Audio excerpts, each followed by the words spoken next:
Pearl Palace Hotel, where luxury is promised but reservations seem to play a game of hide and seek.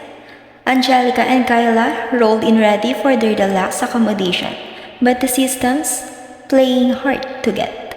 Let's see if Krisha can find their booking, or at least a way out of this mess.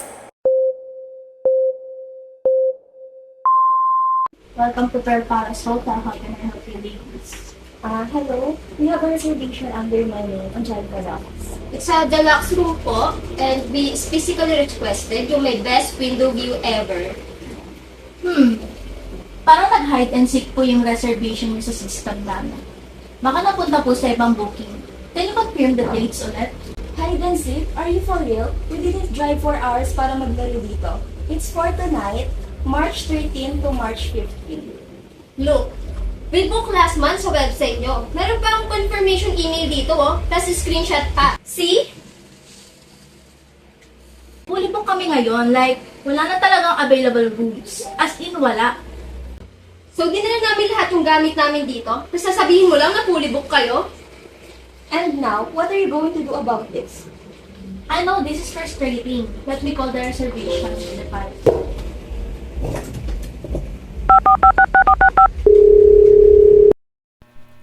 Enter Hazel from reservations, sounding like she'd rather be anywhere else. First, the system goes missing. Now, there's a multo deleting bookings. Angelica's not here for a horror flick. She needs a room, but Hazel's passing the buck fast. Will a text to the manager save the day? Or make things worse? No, reservations. Hazel here. Hello, ma'am. Sorry for disturbing. May guest po kasi dito si Miss Angelica Rojas, who booked a deluxe room for 2 days pero wala sa system natin. Hi, yun na naman. Okay lang, ibigay mo na sa kanila yung phone. I'll tell them what's going on. Okay. Hello, Miss Angelica. Alright, I know what the issue is. There was some kind of error in our system. Baka yung bagong staff ang nag-input. Or to be honest, parang may multo talaga na nagde-delete ng entry niya. I have no idea why this keeps happening. Multo? Come on. This is a 5-star hotel. 5-star hotel, not a horror movie. Ang atik lang naman. Well, what do you want me to do about it? I'm sorry for the inconvenience. Pero eto po kasi, hindi na po maibabalik yung booking nyo ngayon. Plus busy pa kami dito sa office. Marami pa kaming ibang bookings na aasikasuhin. Saan kami matutulog ngayong gabi? Dito sa front desk or dito sa waiting area? Hindi kami pwede dito. I get that you're upset but there's nothing I can do right now. Baka pwede niyo lang kausapin ang manager namin. Ayoko na pong makialam. Hindi naman ako yung nagkamali Pasensya na po. Anong gagawin namin sa apologies niyo? We need a solution, hindi puro sorry. Fine, ma'am. I'll text our general manager to let her know you need to speak with her. Tex, can you just please call your manager para mas mapabilis? Ang tagal Of course, ma'am. I will call her right away. Hello, ma'am.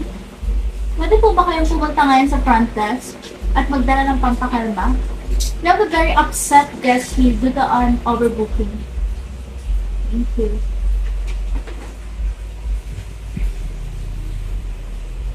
And here's the grand finale. Manager Angel arrives with an attitude bigger than the hotel itself. She says, things happen, like overbookings, just Tuesday's normal. A standard room instead of deluxe? Take it or hit the road? Angelica and Kyla aren't having it. They're grabbing their bags and heading out faster than you can say, customer service fail. Let's just say, this hotel won't be getting a 5-star rating from them anytime soon. So, kayo pala yun. Ay yung Angel General Manager here. Nagka-problema daw sa system nyo. Yes, we booked for deluxe accommodation. Pero ang sinasabi ng staff nyo ay walang available. We're so disappointed. Disappointed? Disappointed pa talaga kayo niyan ha. This is a business, things happen.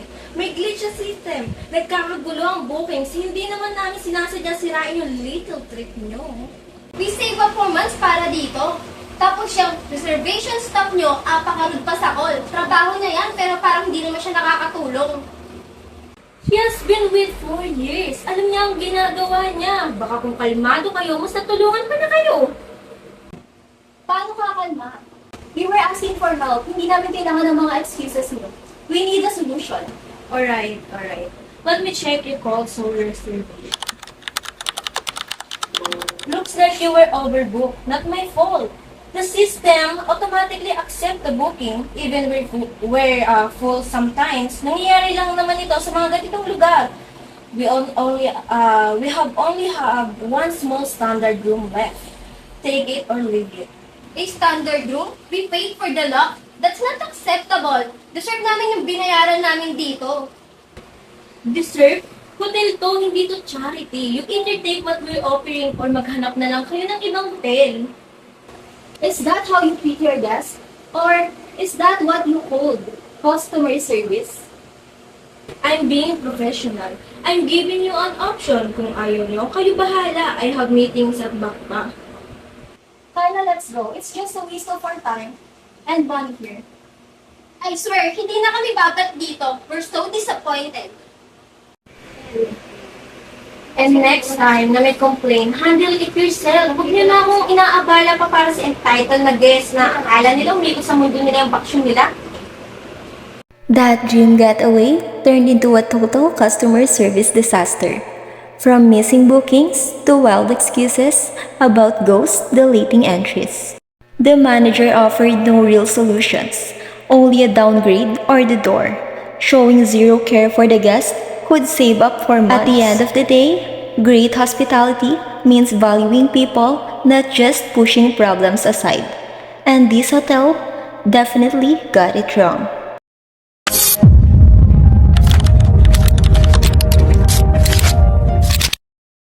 Welcome to the Pearl Palace, where the lobby is shiny, the staff's friendly, and today, the system is unpredictable.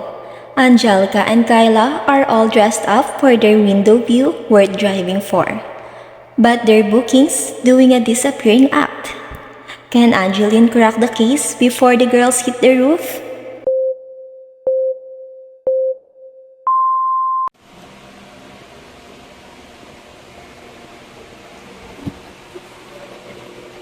Good afternoon. Welcome to Pearl Palace. We have a reservation under my name, Angelica Ramos. And it's a deluxe room po, and we specifically requested a room with a window bed view. Noted po. Let me check. Ma'am, wait. Hindi po lumalabas yung booking niyo sa system namin. This is strange kasi hindi naman po ito nangyayari normal. Pwede niyo po ba i-confirm ang date niyo po para ma-double check po natin?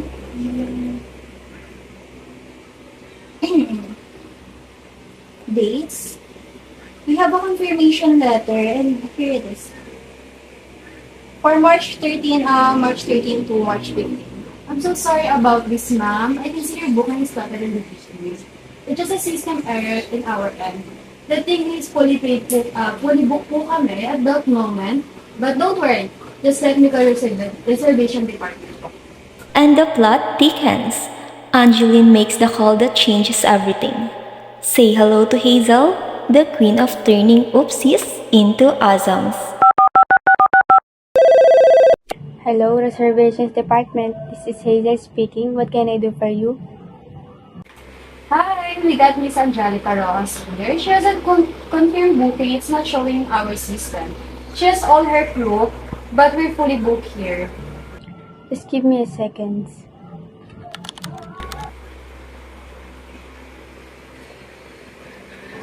Miss Rojas, hello po. Sorry for the inconvenience. May konting glitch po kasi yung system namin kanina, kaya nagkagulo sa mga bookings. But here's the good news po. Pwede po namin kayo i-transfer sa Grand Imperial Hotel. And to really make this right, we're giving you a 50% discount on your entire day. That's our most sincere apology we can offer.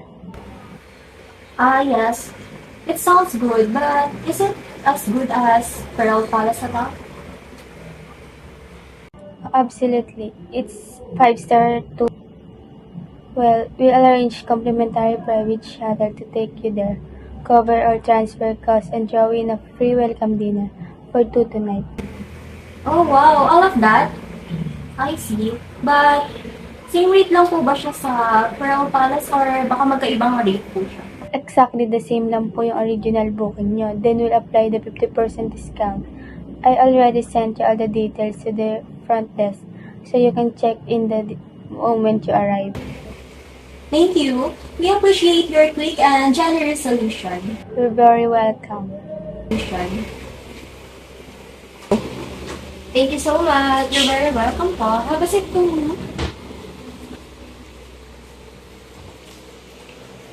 Here comes the grand finale. Manager Eliza struts that will make you go, wow. These girls are getting treated like VIPs.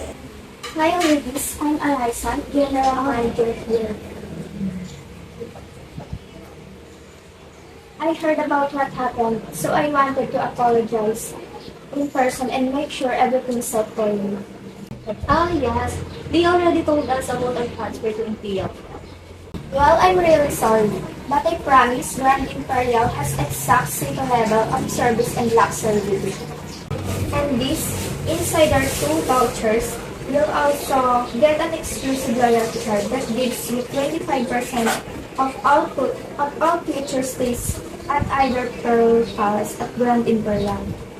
Wow, we never expected all of this. Thank you so much. You deserve to enjoy your trip. Nakausap ko na din po ang manager ng Grand Imperial and ready na ang room niya. Thank you. Thank you for understanding. Enjoy and stay Grand Imperial. From where's our room to when can we come back? That's how you turn a hot mess into a hot time. The Pearl Palace crew proved that when things go wrong, going over to the top is the only way to go. And now, everyone's wondering what incredible experiences await at the Grand Imperial Hotel. But for sure, they will enjoy it. Bloopers! Disappointed! Kailangan tampil si Taco Papupe. Ano siya inuhun? Ano ang gawin mo? Sige, kamay ka. Tingin ka sa may best alpasay. At tingin ka sa may datos itingin ka sa. Yung. Go. Isok na po ite.